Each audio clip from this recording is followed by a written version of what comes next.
Imagine an officer making a huge mistake, only to find out it's in front of the one person who could change his whole life. Watch how this shocking moment turns his world upside down.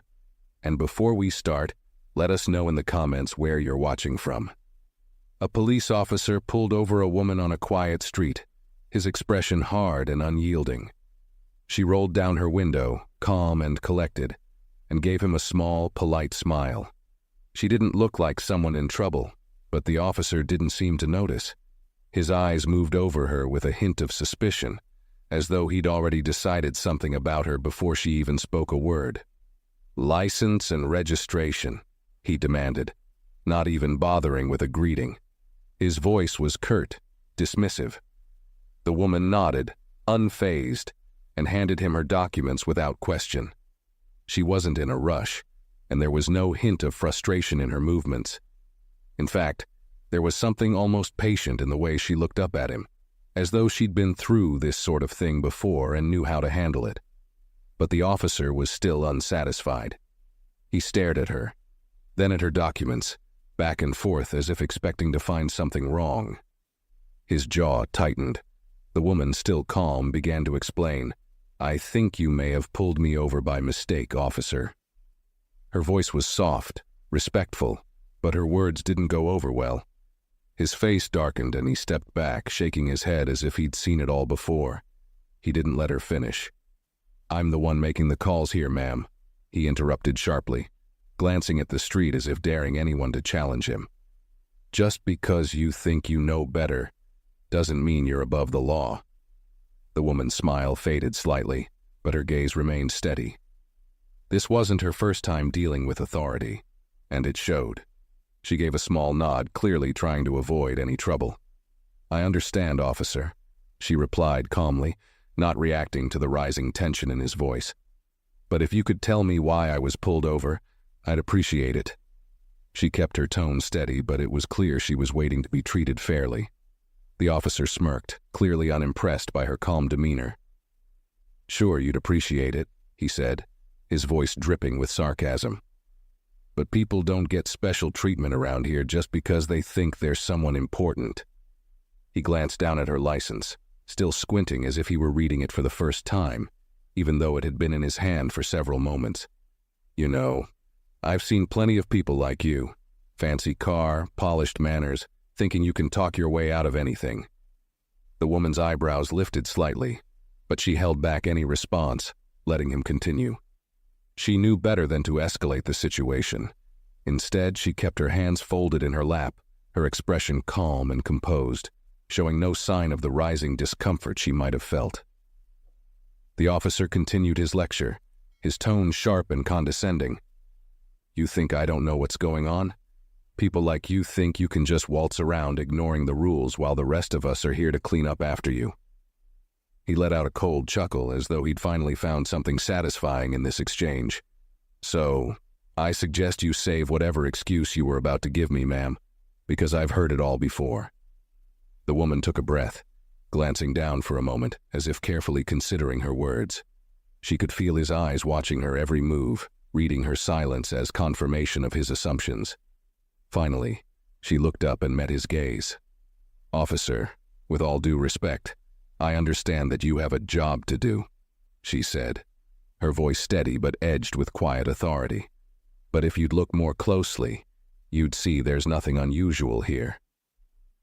The officer bristled, almost offended that she was daring to speak with such calm confidence. "Look," he snapped, clearly feeling the need to reassert himself. "I don't care who you think you are. In this town, you follow the rules, or you answer to the law." He paused, narrowing his eyes. "Unless, of course, you think you're above the law." The woman held his gaze, her expression unwavering, though there was a hint of sadness in her eyes now. "No one is above the law, officer," she replied, her voice still calm but firmer now. "And I wouldn't expect to be treated any differently than anyone else." The officer scoffed, clearly unconvinced. "Sure you wouldn't," he muttered, his eyes scanning the car's interior as though he were looking for something, anything, that would back up his assumptions about her. He had already made up his mind about her, and every polite response only seemed to make him more determined to prove himself right.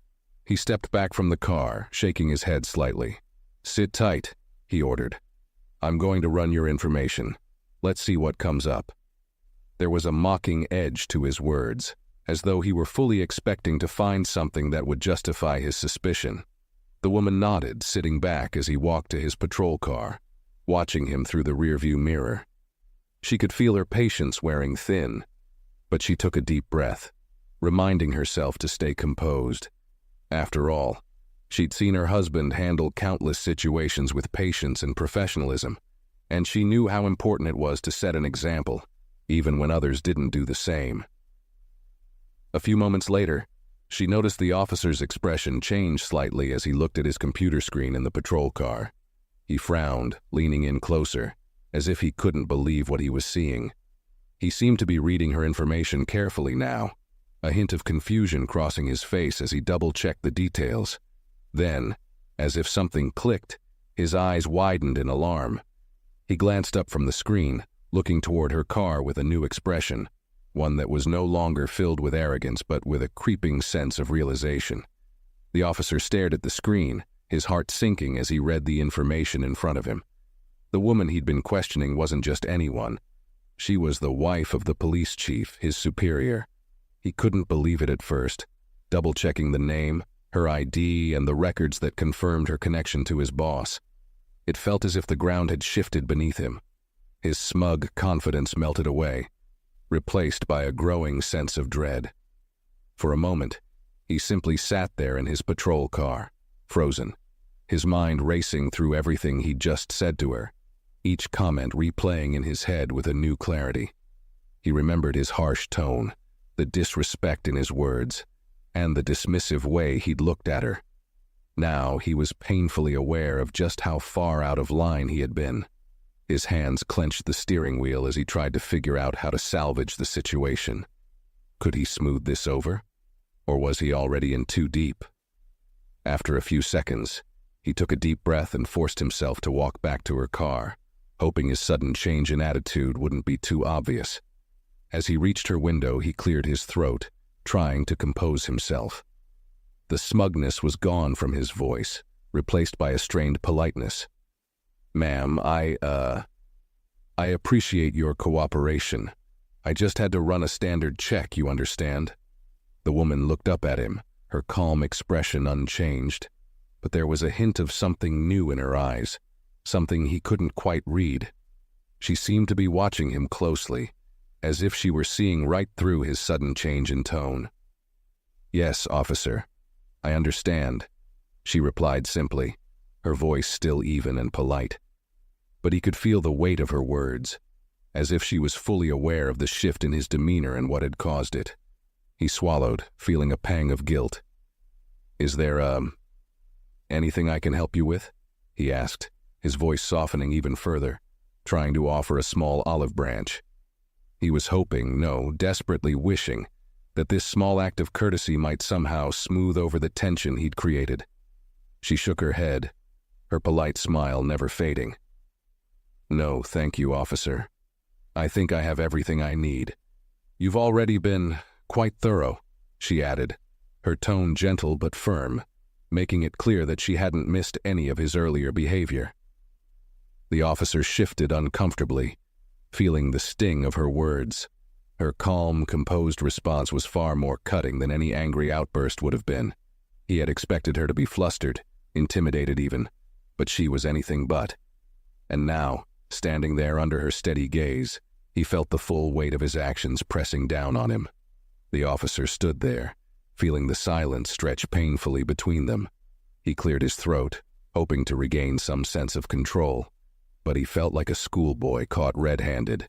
He opened his mouth to say something, anything, but the words wouldn't come. He could see that she was in no hurry to make this easy for him either.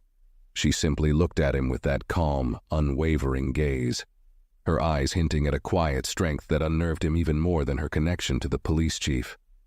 Just as he was fumbling to gather his thoughts, he heard the unmistakable sound of another car pulling up behind them. His heart sank further as he turned to see none other than the police chief himself stepping out of an unmarked car. The chief's expression was unreadable, but there was a seriousness in his eyes that made the young officer's stomach twist in knots. Word must have gotten back to him about this stop. Maybe someone had recognized her car and alerted him, or perhaps he'd checked the patrol logs himself.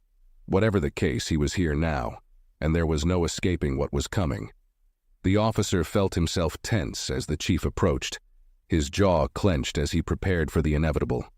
The chief, a tall man with a quiet but commanding presence, strode toward the woman's car, giving his wife a warm, reassuring smile, before turning his attention to the young officer. His face shifted into something colder, more severe, as he took in the scene and the officer's uncomfortable stance. "Everything all right here, officer?"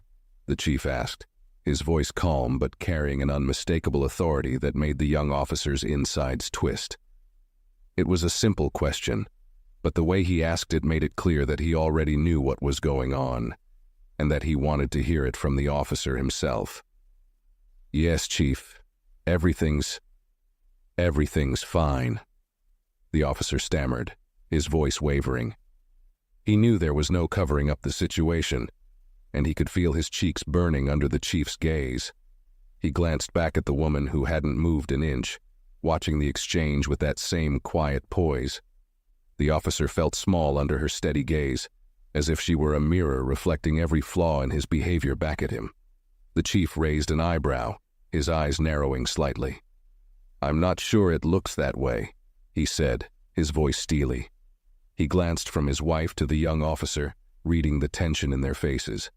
"I heard you've been giving my wife a hard time," he added, the weight of each word settling heavily between them. "Is there a reason for that?" The officer swallowed, his throat dry. I didn't realize who she was, Chief," he stammered, desperately grasping for an excuse. "I was just doing my job, trying to keep things in order." The chief's expression hardened further. "And you think part of keeping things in order involves disrespecting a civilian?" His tone was calm, but there was a sharp edge to it. "Whether or not you knew who she was shouldn't make a difference, officer. That badge isn't an excuse to act like you're above anyone else." The officer looked down, unable to meet the chief's gaze. He could feel the weight of his words, each one hitting him like a hammer. He opened his mouth to speak, to apologize, but the chief raised a hand, stopping him. "Save it," the chief said, his voice firm. "I'm not interested in excuses." He turned to his wife, his face softening just slightly as he placed a reassuring hand on her shoulder. "I'm sorry you had to go through this," he said gently. She gave him a small nod, her expression one of quiet acceptance, but the look in her eyes showed that she appreciated his presence. Turning back to the officer, the chief's face grew stern once more. "We're going to have a long talk back at the station," he said, his tone leaving no room for argument. "And I think you'll be spending some time reflecting on what this badge really means. Respect isn't something you can demand, officer. It's something you earn." The young officer's face flushed and he nodded, barely managing to meet the chief's steely gaze. He realized that nothing he could say would justify his actions. Any words would sound hollow in the face of his behavior. The chief's calm authority, his measured but cutting words, held more power than any raised voice could. The officer could feel himself shrinking under the weight of those words, understanding that he had not only embarrassed himself but also let down the badge he wore. As the chief turned back to his wife, the officer expected him to lead her away, ending this humiliating moment. But instead, the chief stayed rooted, choosing not to let him off so easily. His gaze flicked back to the officer, scrutinizing him with an intensity that made the young man's pulse quicken. "You see, officer," the chief began, his voice deceptively calm, "the way we treat people, especially when we think no one's watching or that they can't do anything about it, that's when our true character shows." He paused, letting the words sink in. The silence was heavy, pressing down on the officer like a weight, and he shifted uncomfortably, knowing he'd failed that test miserably. The chief continued, "You probably thought she was just another civilian you could talk down to, just someone who'd accept whatever story you were spinning without question." He shook his head slowly, That's not how we do things around here. And if that's how you think you can operate, then maybe this isn't the right place for you." The officer's heart pounded as the chief's words hit home. Every sentence felt like a direct blow to his pride, stripping away the arrogance he'd clung to. All his justifications, all his excuses, seemed to evaporate, leaving only the shame of his actions. He stammered, trying to respond, but no words came out. The chief had called him out with an honesty that didn't allow for a single excuse. The chief's wife, still standing by her husband's side, finally spoke, her voice soft but clear.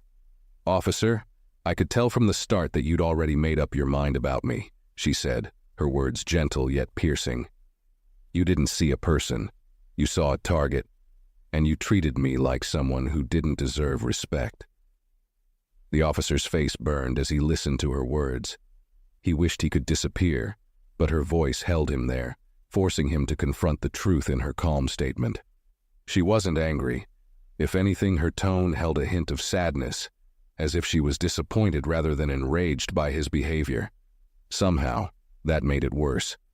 The chief nodded, his expression softening slightly as he looked at his wife, appreciating her grace in handling the situation. But when he turned back to the officer, his face was stern again.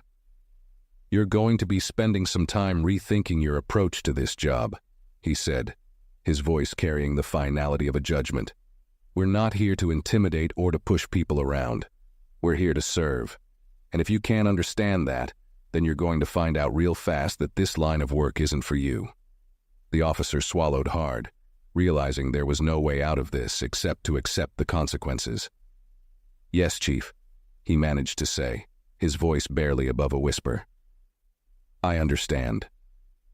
The chief's gaze lingered on him for a moment longer, as if to make sure the message had truly sunk in. Then, without another word, he turned to his wife, offering his arm. She took it with a nod, giving the officer one last look, a look that seemed to carry both understanding and a quiet strength. She didn't need to say anything more. The impact of her words would stay with him far longer than any lecture. As they walked away, the officer stood frozen, left alone with the weight of his mistakes. His mind replayed the encounter over and over, each moment hitting him with new clarity. He thought he could control the situation, that he could impose his authority without question. But now he understood just how wrong he'd been.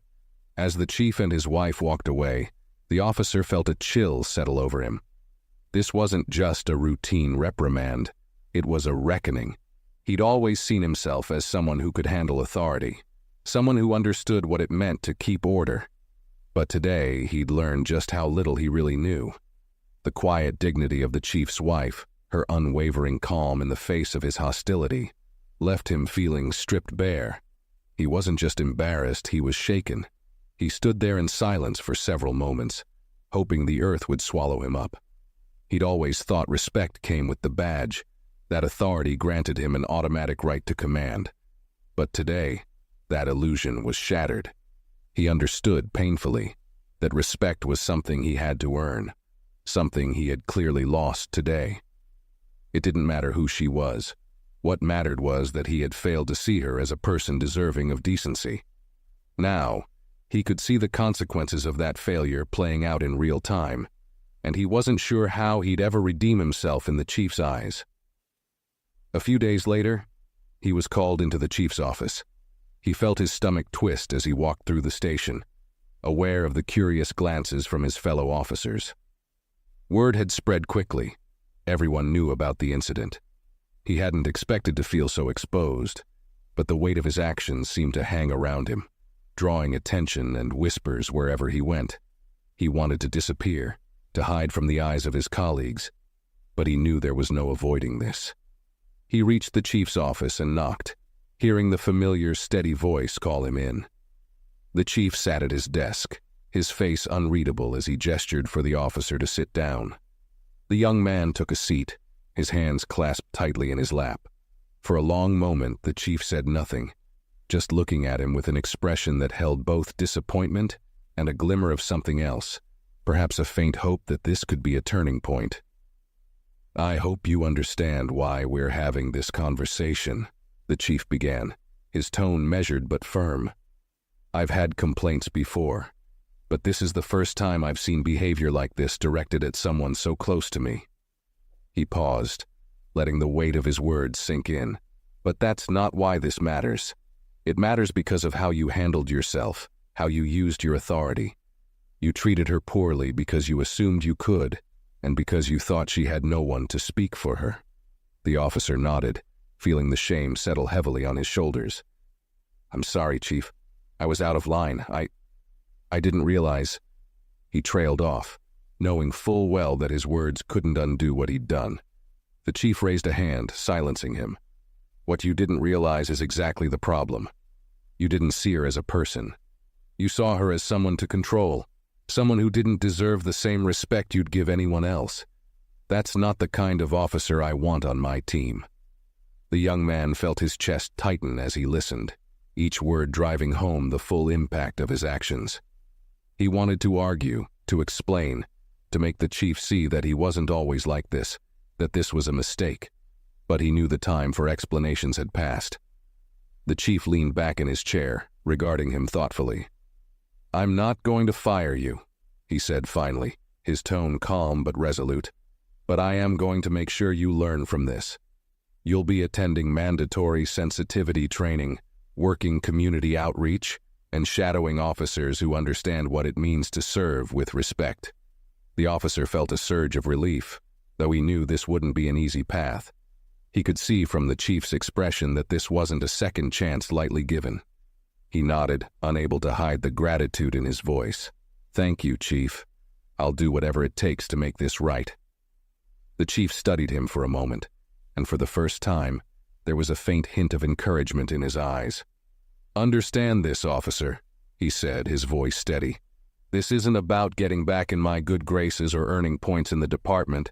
It's about learning that this badge doesn't give you a free pass to treat people any way you want. It's about realizing that every person you meet, no matter where they come from, deserves respect. Earn it. Show me that you can be the officer I believed you could be when I hired you." As the officer left the office, a mix of relief and determination washed over him.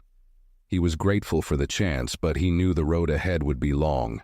The chief's words echoed in his mind. Respect wasn't something he could demand. It was something he had to earn. And from now on, he would carry those words with him, a reminder of the lesson he'd learned the hard way. He understood that he had been given an opportunity to grow, and he would do everything in his power to prove that he was worthy of it. In the weeks that followed, the officer's world shifted. Instead of his usual patrols, he found himself stationed at community centers, shadowing senior officers who had long-standing relationships with the people they served. These officers, veterans of the force, carried themselves with a calm authority and a respect that drew people in rather than pushed them away. They greeted locals by name, listened to their concerns with genuine interest, and took time to learn about the lives of the people in their neighborhoods. Watching them work, the young officer began to see the kind of policing he'd always heard about but never truly understood. On his first day shadowing, he stood beside a senior officer, Lieutenant Parker, a well-respected figure who had been with the department for over 30 years. Parker introduced him to people at every stop, whether they were residents at a local housing complex or small business owners along the main street.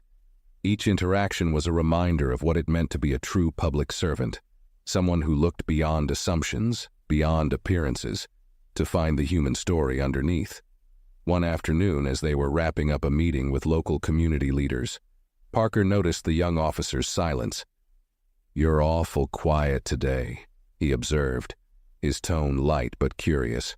The officer hesitated, looking down. I didn't realize how much of a difference respect can make," he admitted. "I used to think that authority came from showing strength, from being in control. But you don't force anyone to listen to you, they just do." Parker gave him a thoughtful nod.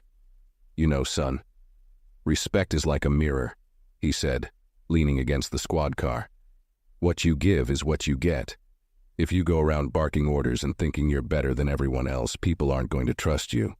But if you listen, if you treat them like they matter, they'll meet you halfway." The young officer took in Parker's words, feeling their weight. He had always thought that being respected was something he was entitled to as an officer. But now he could see that real respect was earned, not demanded. And watching Parker, he could tell that the respect the community held for him wasn't a product of fear or power. It was genuine. Over the next few weeks, he took his training seriously. Every interaction became a lesson. When he assisted residents at the community center, he made a point to learn their names, to ask about their lives, and to listen, really listen, to their stories.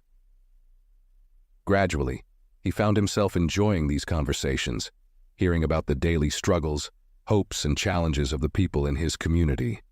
The hostility he once felt towards civilians faded, replaced by a growing sense of connection and understanding. One evening, he found himself back on patrol with Lieutenant Parker in a quieter neighborhood on the outskirts of town. They pulled over to help an elderly man whose car had stalled. The officer, who would once have seen this as a minor inconvenience, now approached the man with genuine concern. As they helped him, the elderly man smiled and said, "It's nice to see officers who still care about us folks. You boys aren't just here to ticket people, are you?" The young officer shook his head, humbled by the man's gratitude. "No, sir, we're here to help," he replied, his voice filled with sincerity he hadn't felt before. He could see Parker giving him a nod of approval from the corner of his eye, and for the first time in a long while he felt a glimmer of pride, not in his authority, but in his ability to serve. But it wasn't always easy. There were moments when the old habits tried to creep back in, moments when his patience ran thin, or when he felt the urge to assert his control. In those moments, he forced himself to remember the chief's words, the look on his wife's face as she had calmly, unwaveringly held him accountable. He knew that he couldn't erase the past, but he could make sure he never repeated those mistakes. Then one day, as he was wrapping up his shift, the chief approached him. It was rare to see him outside of the office, and the officer felt a sudden rush of nerves. He still felt a deep respect, almost reverence, for the chief after their confrontation, and he wanted to show him that he was learning. The chief's expression was unreadable, but there was a hint of warmth in his eyes. "I've been hearing good things," he said simply, his voice carrying a calm satisfaction that took the officer by surprise. "Lieutenant Parker tells me you've been putting in the work." The officer nodded, a quiet determination in his gaze. "I have, sir. I want to make things right. I want to be the kind of officer people trust." The chief gave a small, approving nod, but his expression remained serious. "This isn't a quick fix, officer. Growth doesn't happen overnight. It's something you'll work on every single day, and it doesn't end when you're back on regular duty." He paused, letting the words settle. "Respect, trust, they're fragile things. You have to protect them, build them every chance you get." The officer nodded, understanding the weight of what the chief was saying. "I know, Chief. I won't forget it." The chief regarded him for a moment longer, then extended a hand. "Good. Keep it up. You're on the right path." As the officer shook his hand, he felt a sense of resolve settle within him. He knew that he still had a long way to go, that trust wouldn't be regained with a few good deeds. But he was ready to do whatever it took. For the first time, he truly understood that wearing the badge was about serving others, about seeing every person as worthy of respect. The next few months tested the officer in ways he hadn't expected. He returned to his regular patrols, but this time, every shift felt different. He carried himself with a renewed sense of purpose, aware that every interaction was a chance to prove his commitment to change. He wasn't just there to enforce the law. He was there to be part of the community, to protect and to serve in the truest sense of those words. Each day brought new encounters, some easy, and others that reminded him how easily the old habits could resurface. One evening, while patrolling a busy downtown area, he responded to a call about a noise complaint. A group of teenagers had gathered in the park, playing music a little too loud, laughing and talking. In the past, he would have walked up with a stern expression, ready to lay down the law and remind them who was in charge. But this time, He approached with a friendly nod, observing the scene with a more open mind. "Hey, folks," he greeted them, keeping his tone light. The teenagers quieted down, looking at him with a mixture of curiosity and nervousness. He could tell they were expecting a lecture, maybe even a fine, judging by the way they shuffled and avoided his gaze. But instead he smiled and said, "I'm guessing you all are just trying to have a good time. But the volume's carrying across the block, and a few folks have been disturbed." One of the teens, a boy with a baseball cap pulled low over his eyes, looked up and muttered, "Sorry, officer. We didn't mean to bother anyone. We'll turn it down." The officer nodded, pleased by the quick response. "Thanks. And hey, you all don't have to leave or anything. Just keep it respectful so everyone can enjoy the space, all right?" The teenagers exchanged surprised glances, and he could see the relief in their eyes. They probably hadn't expected understanding or kindness, and he felt a quiet satisfaction as he watched them turn the music down and continue their gathering in a more subdued manner. As he walked away, he caught a snippet of their conversation, one of them whispering, "He's cool. Didn't even yell at us." The words stayed with him, a small but powerful reminder that authority didn't have to be heavy-handed to be respected. Later that same evening, he responded to a call at a local store where an elderly woman had misplaced her wallet. She was flustered, her hands shaking as she searched through her bags. The officer approached her gently, kneeling down beside her and offering to help. Together they retraced her steps, and after a few minutes, they found the wallet tucked between some bags near the counter. The relief on her face was palpable, and she clasped his hand in gratitude. "Thank you, young man," she said, her voice thick with emotion. "I was so worried. I didn't know who else to call." The officer smiled, feeling a warmth he hadn't experienced before. "That's what we're here for, ma'am. Anytime you need help, you can count on us." Each of these small encounters gradually shifted his perspective, reaffirming that his role wasn't just about enforcing rules. It was about making people feel safe, valued, and heard.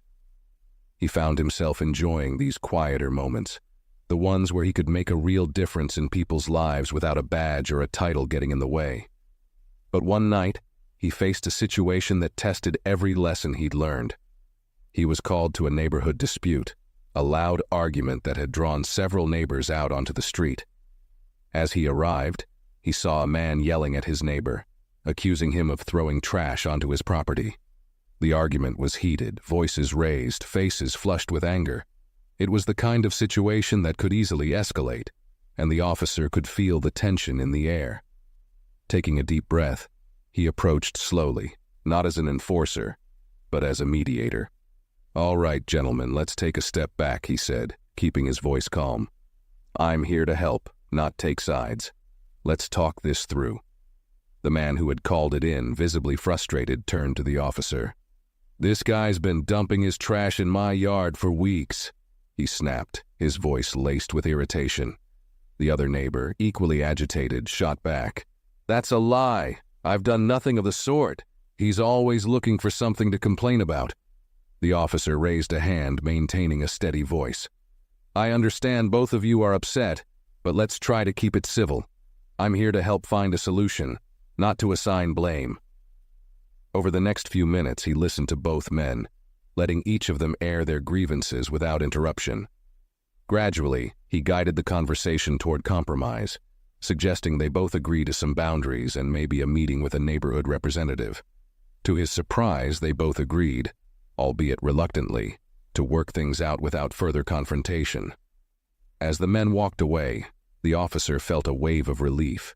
It would have been easy to come in with force, issue citations, or threaten consequences.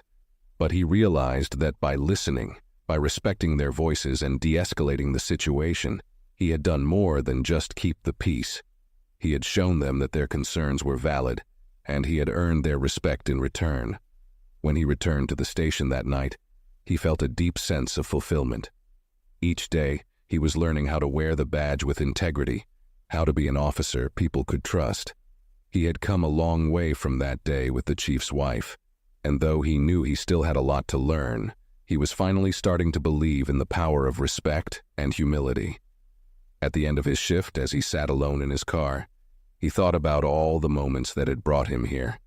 The confrontation with the chief, the quiet strength of his wife, and the humbling experiences he'd had in the community. They all flashed through his mind, each one a reminder of the journey he'd taken to become the person he was now. He knew that, from this day forward, he would carry those lessons with him, honoring the badge and the responsibility it came with, not through power, but through respect. The weeks passed, and the officer's transformation became more apparent to everyone around him. He had not only earned the respect of his community, but also that of his fellow officers, who had watched his journey with a mixture of curiosity and admiration. The younger recruits saw him as someone who'd learned from his mistakes, and the seasoned officers who had once been wary of his arrogance now viewed him as a promising example of growth within the department. His reputation had shifted, and with it, so had his approach to every call, every interaction. One evening, he was called into the chief's office. This time, as he made his way there, he felt a steadiness in his step, a calm he hadn't known the last time he'd been summoned. When he entered, he saw the chief sitting at his desk, reviewing a stack of reports. The chief looked up, his expression unreadable but carrying a hint of approval. "Take a seat, officer," the chief said, gesturing to the chair in front of his desk. The officer complied, meeting his gaze with a quiet confidence that had replaced the defensiveness he once held. The chief took a deep breath, setting the reports aside, and leaned forward. "I've been keeping a close eye on your progress," he began, his voice carrying a tone of both authority and pride. "Lieutenant Parker speaks highly of you. So does the community. It seems you've made quite the turnaround." The officer nodded, feeling a swell of gratitude and respect. "Thank you, Chief. I appreciate the chance you gave me," he replied, his voice steady. It hasn't been easy, but it's changed me. I understand now that being an officer is more than just enforcing the law. It's about trust, respect, and listening to people." The chief nodded, his eyes softening slightly as he regarded the officer with a fatherly pride. "I know it hasn't been easy," he said, his tone warmer now. "And I know that you've had to face a lot of your own mistakes, but that's part of growth. It's about taking a hard look at ourselves and asking if we're truly serving the people we're sworn to protect." He paused, letting his words settle. "You've shown me and the entire department that you're willing to do the work, but I need to be sure you understand that this journey doesn't end here. Respect and trust, they're like a garden. They need constant tending. One mistake can undo all the good you've done, so you need to stay vigilant." The officer nodded, absorbing every word. "I understand, Chief. I'll keep working to earn that trust every day. I won't take it for granted." The chief leaned back, a slight smile forming on his face. "Good, because I have a new role in mind for you." He paused, studying the officer's reaction. "I want you to lead our new community outreach program. You'll work with residents, schools, and local businesses to strengthen ties between the force and the community. It'll be your job to rebuild trust, one conversation at a time." The officer's eyes widened slightly, taken aback by the offer. It was an opportunity he hadn't expected, a chance to make a real difference. I'd be honored, Chief," he said, his voice filled with gratitude. "I promise I won't let you down." The chief's smile grew, and he nodded approvingly. "I believe you. Just remember, it's not about showing people who's in charge. It's about showing them they matter. This community needs officers who understand that." He extended his hand, and the officer shook it, feeling the weight of this new responsibility settle on his shoulders. As he left the office, he felt a renewed sense of purpose. This was more than just a promotion. It was a second chance to leave a lasting, positive impact on the community he served. He thought back to the chief's wife, her calm strength, her grace in the face of his past arrogance. She'd been the catalyst, the one who had forced him to confront himself, and now he was finally in a position to do right by that moment. In the days that followed, He threw himself into his new role, meeting with community leaders, hosting workshops, and working closely with local youth. He visited schools, talking to students about respect and responsibility, sharing his own story, not shying away from the mistakes he'd made. He wanted to be honest, to show them that change was possible, even when it wasn't easy. One afternoon, as he was wrapping up a community meeting at the local rec center, he noticed a familiar face in the crowd. It was the chief's wife, standing quietly at the back, watching him with a small, knowing smile. For a moment, their eyes met, and he felt a rush of gratitude for the role she'd played in his transformation. After the meeting, she approached him, her expression warm. "You've come a long way," she said simply, her words carrying a weight that went beyond their simplicity. The officer nodded, feeling a wave of humility. "Thank you, ma'am. I owe a lot of it to you. You didn't have to handle things the way you did that day, but it made all the difference." She gave him a gentle smile. "Sometimes the best way to teach someone is by showing them a different way. I knew you could be more than the man I met that day, and I'm glad to see I was right." He nodded, humbled by her words. "I'll keep working to be worthy of this," he promised. "For the community, for myself, and for people like you who believed in me, even when I didn't deserve it." She placed a hand on his shoulder, a gesture of quiet encouragement. "Then keep going," she said softly, "because people will remember how you made them feel. That's what stays with them." As she walked away, he felt a profound sense of fulfillment. He knew his journey was far from over, but now he had a clear path, one built on respect, humility, and service. And as he watched her leave, he understood that this wasn't just a role or a job. It was his chance to build something lasting, something real. The months rolled on, and with each passing day, the officer became a familiar face in the community, a person people trusted and felt comfortable approaching. He wasn't just enforcing laws, he was bridging gaps, breaking down walls that had once separated law enforcement from the community. The outreach program flourished under his guidance, and his honesty about his own journey, the mistakes he had made and the lessons he had learned, resonated with people. They saw that he was genuine, that his transformation was real. The officer himself began to feel that he had finally found his purpose, a way to use his position to make a positive impact that extended far beyond patrolling streets. One evening, he was invited to speak at a community forum where people gathered to discuss ongoing concerns, share feedback, and talk openly about issues they were facing. It was the type of event he'd once dreaded, places where people voiced complaints and frustrations, often directed toward law enforcement. But tonight, he felt a sense of pride as he stepped up to the podium, greeted by familiar, welcoming faces.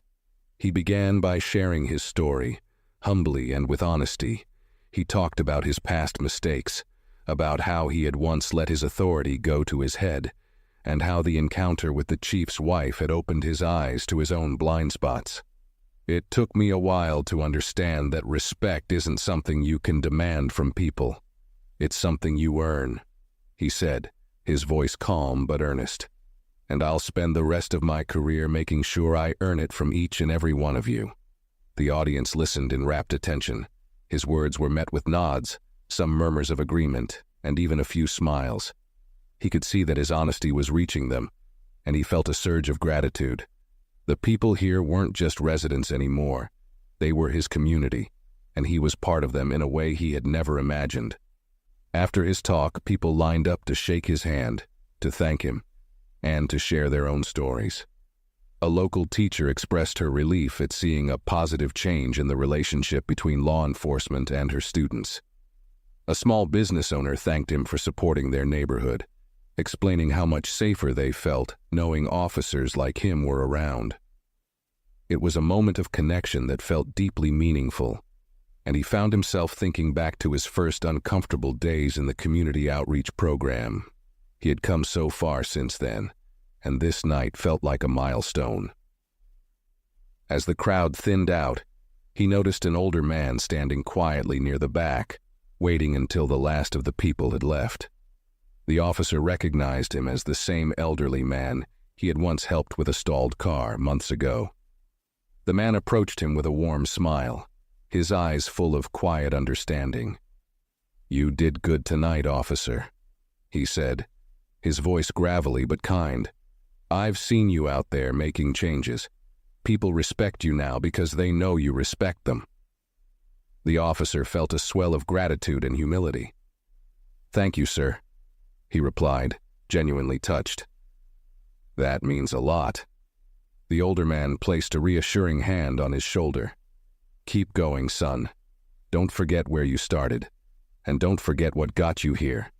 People need officers who aren't just there to keep order, but to listen and understand."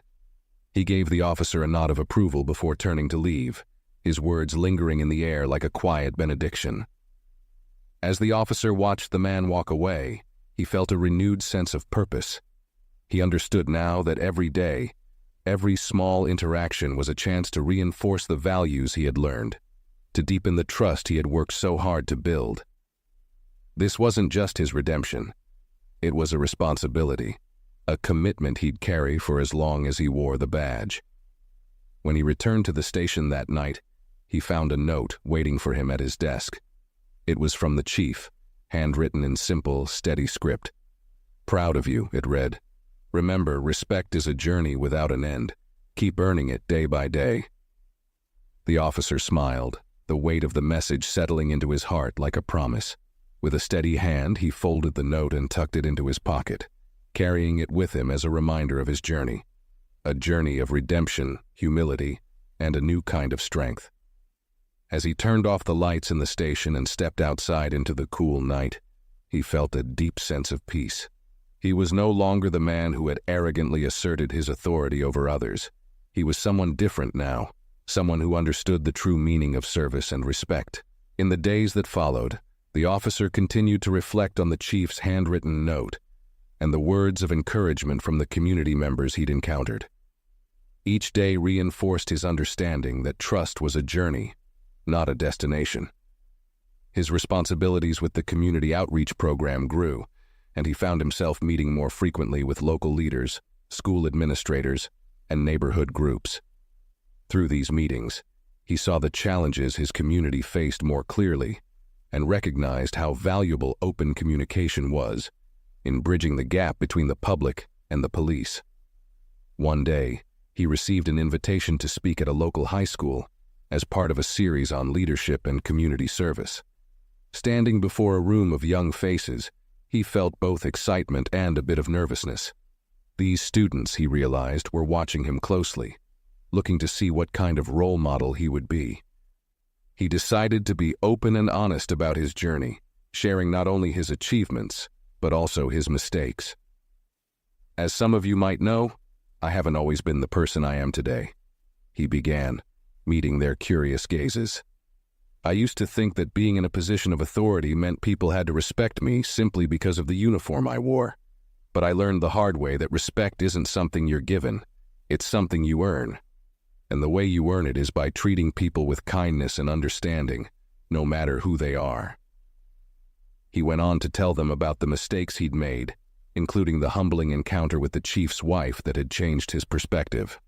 As he spoke, he could see the students nodding, some of them leaning forward in their seats, genuinely engaged. They asked him questions about his work, his experiences, and how he had managed to turn things around. He answered each question honestly, encouraging them to approach life with an open mind and a willingness to learn from their failures. "Remember," he told them as he wrapped up his talk, "you don't need a badge to make a difference. It's about who you are, how you treat people, and the kind of impact you want to have on the world around you.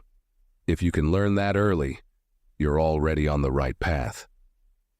After the talk, several students approached him to thank him and share their own aspirations to make a positive difference. One young girl, shy but determined, said she had always dreamed of joining the police force, but feared that she couldn't make a difference.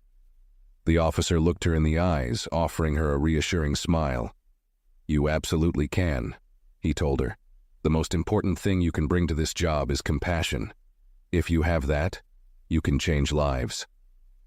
As he left the school that day, he felt a renewed sense of purpose, knowing that his words and actions had left a lasting impression on the next generation. A few weeks after his talk at the high school, the officer was invited to attend a special event at the community center, where he had first begun his outreach work. The center was hosting a Community Appreciation Day, a gathering to celebrate the relationship between residents and the officers who served them.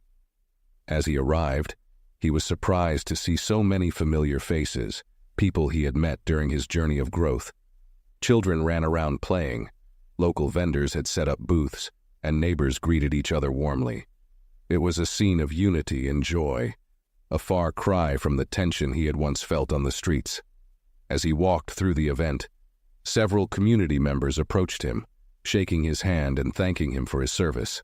Their gratitude was genuine, and he could see how his work over the past few months had begun to change perceptions.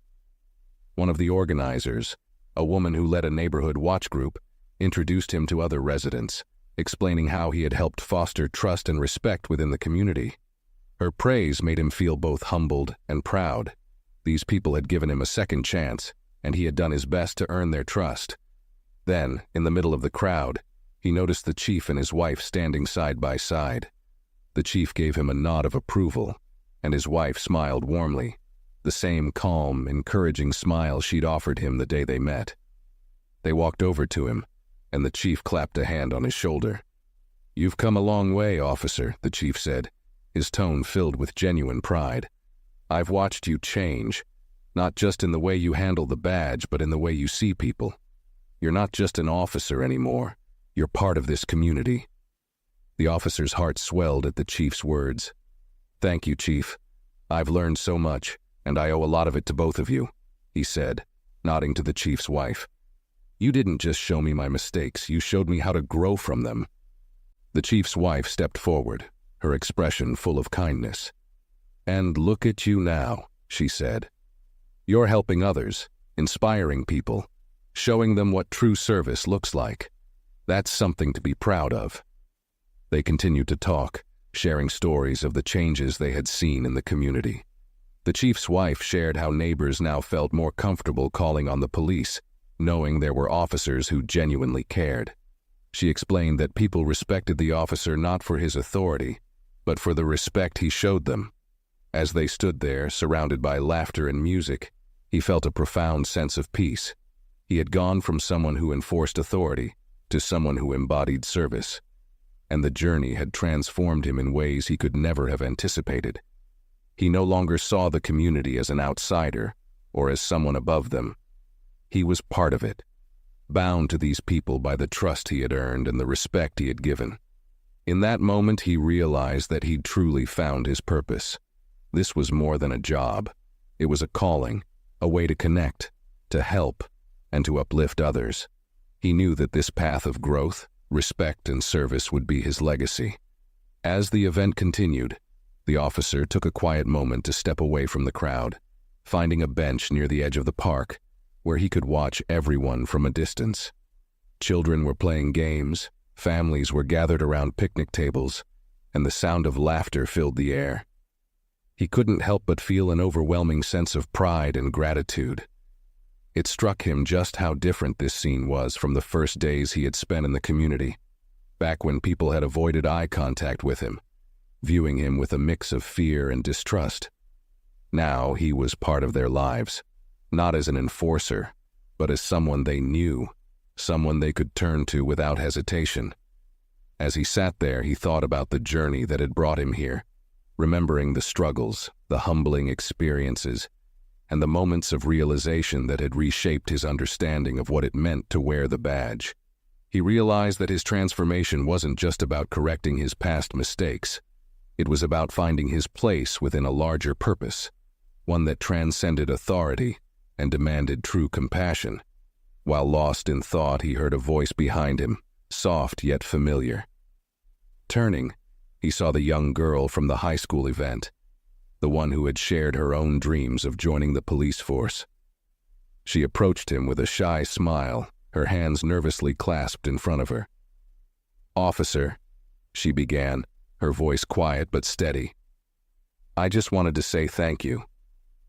After hearing you speak at my school, I feel more sure than ever that I want to be like you someday." Her words struck a deep chord within him, filling him with both pride and responsibility. He knew that, in that moment, he was more than an officer to her. He was a symbol of what policing could be. He smiled, nodding thoughtfully. "Thank you," he replied, his voice filled with sincerity. "But remember, you don't have to wait to make a difference. Every small act of kindness, every time you show someone respect, you're already starting on that path." The girl nodded, a spark of determination in her eyes. "I'll remember that, officer," she promised, her voice stronger now. "And someday, I'll make you proud." As she turned and rejoined her friends, he watched her go with a renewed sense of hope. She was part of the next generation, the future of the community, and if she carried forward the lessons of compassion and respect, he knew that this legacy would continue long after he was gone. Later in the evening, as the sun began to set and the event wound down, he was approached by Lieutenant Parker, who had come to show his support. Parker had been one of the first to see the changes in him, guiding him along the way and offering mentorship when he needed it most. The two men exchanged a nod of mutual respect, and Parker patted him on the back. "Feels good, doesn't it?" Parker said, gesturing to the peaceful scene around them. "Knowing that you're part of something bigger than yourself, something that brings people together." The officer nodded, a smile breaking across his face. "More than I ever expected. I used to think being an officer was about control, about making people follow the rules. But now I see it's about helping people feel safe, feel understood." Parker nodded in agreement, his gaze steady. "Exactly. And that's the kind of impact that lasts. People might forget a ticket or a warning, but they'll never forget how you made them feel, how you treated them when it mattered." The officer thought about this, realizing the truth of Parker's words. Every encounter he'd had, every person he'd helped, every time he'd chosen patience over authority, it all added up, creating a foundation of trust that would strengthen the community long after any single interaction was forgotten. As the last of the families headed home, and the park grew quiet, he felt a sense of closure. He knew he'd come full circle, not only redeeming himself in the eyes of the chief and his wife, but in his own heart as well. He was no longer the officer who sought respect through authority.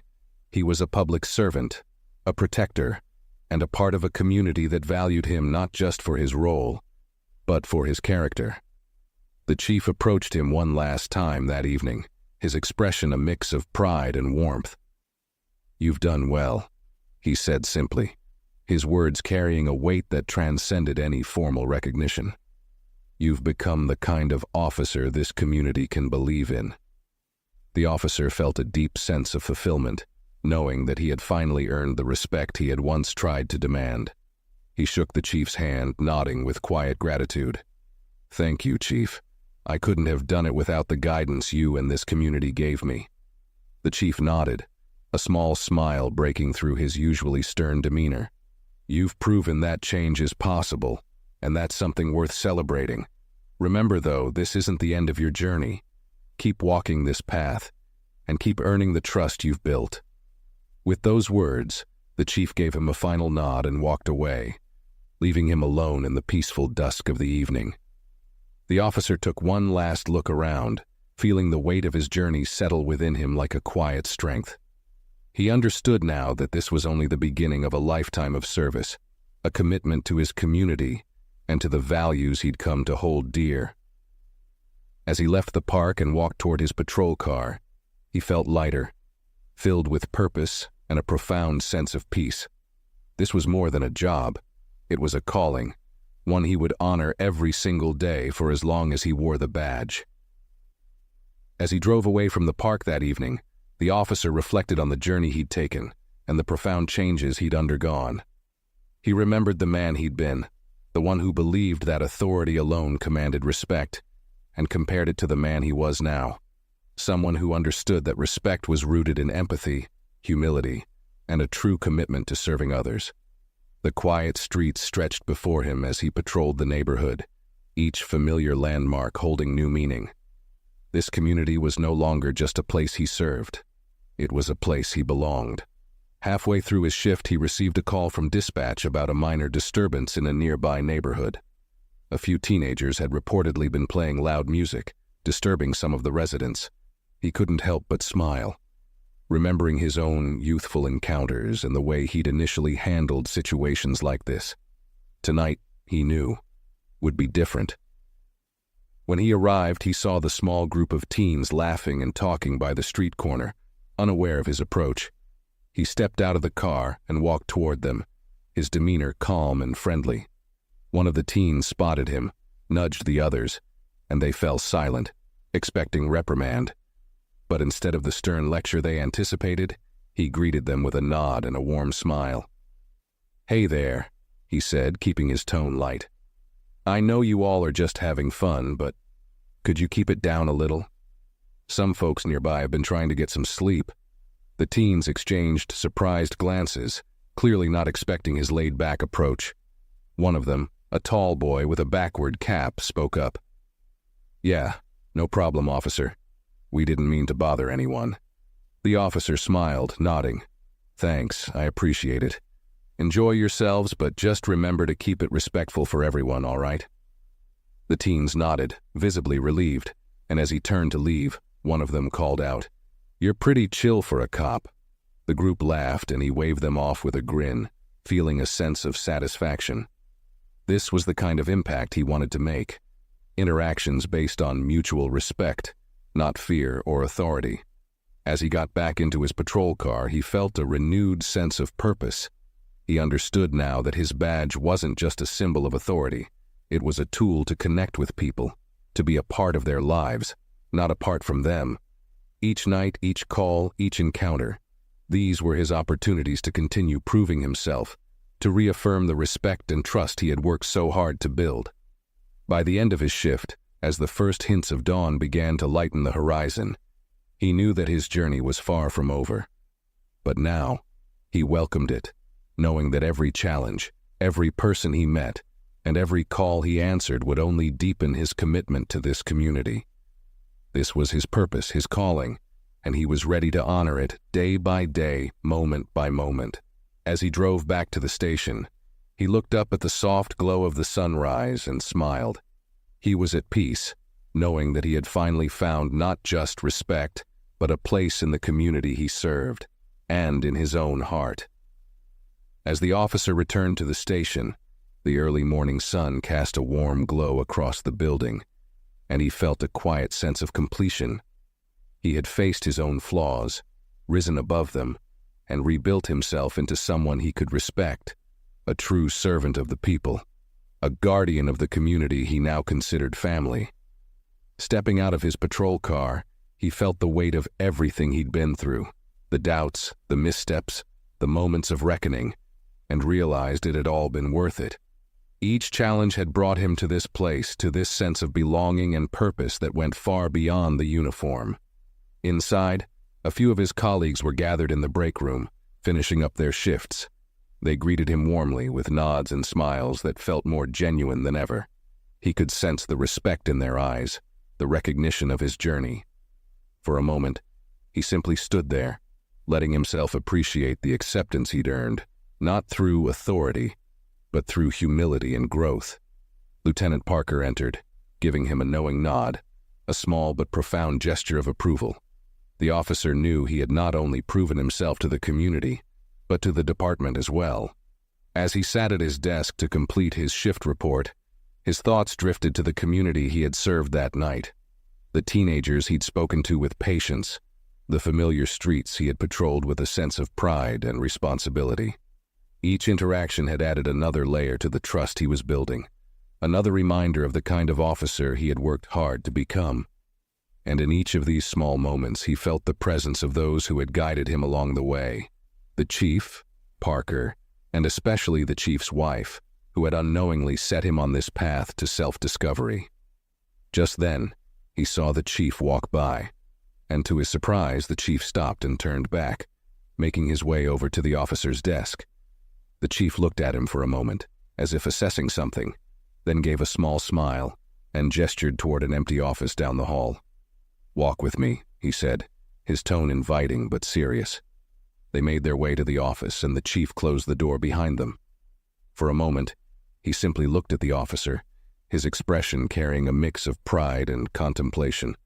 "I wanted to talk to you," he began, his voice steady, "about the future of this department and about the kind of leadership we need." The officer felt his heart skip a beat, but he remained calm, listening intently as the chief continued. "You've come a long way," the chief said, his voice full of a deep respect that went beyond any formal recognition. "When I gave you that second chance, I wasn't sure how it would turn out. But you've shown not just the department but the entire community what it means to truly serve." The officer nodded, a swell of gratitude rising within him. "Thank you, Chief. I don't take that chance for granted. It's changed me, and it's made me see the job in a way I never understood before." The chief smiled, a warm, genuine smile that carried the weight of years of experience. "I believe it," he replied, "which is why I want you to start thinking about a leadership role. We need people like you to help guide the next generation of officers, to teach them not just to enforce the law, but to connect with the people they're here to protect." The officer's eyes widened slightly, surprised by the offer. He had spent so much time proving himself and earning trust that he hadn't considered the possibility of leading others. But now, as he thought about it, he realized that he wanted to share what he had learned, to help others avoid the mistakes he had made, and to inspire them to serve with the same dedication and humility that had come to define him. "It would be an honor, Chief," he said, his voice filled with sincerity. "I want to make a difference, and if I can help others find the same purpose I've found, then I'd be grateful for the opportunity." The chief nodded, clearly pleased with his response. "Good. You'll start by mentoring some of the younger officers, sharing your experiences and helping them understand what it means to truly serve this community. Leadership isn't about a title, and it isn't about power. It's about setting an example, and I know you'll be the right person for that." As they shook hands, the officer felt a profound sense of accomplishment. This was not the end of his journey, but the beginning of a new chapter, one where he could give back not only to the community, but to the force itself. He left the office with a renewed commitment, ready to guide others with the same compassion and respect that had defined his transformation. As he walked back through the station, he felt lighter, knowing he was now a part of something much larger than himself. He was no longer just an officer. He was a mentor, a role model, someone who could make a lasting impact on those around him. And as he stepped outside into the morning light, he looked forward to the journey ahead, ready to carry forward the lessons he had learned, to honor the trust he had earned, and to leave a legacy of service, respect, and humanity for generations to come. If you enjoyed this story, please give it a thumbs up, share your thoughts in the comments below, and don't forget to subscribe for more inspiring stories like this one. Thanks for watching, and we'll see you in the next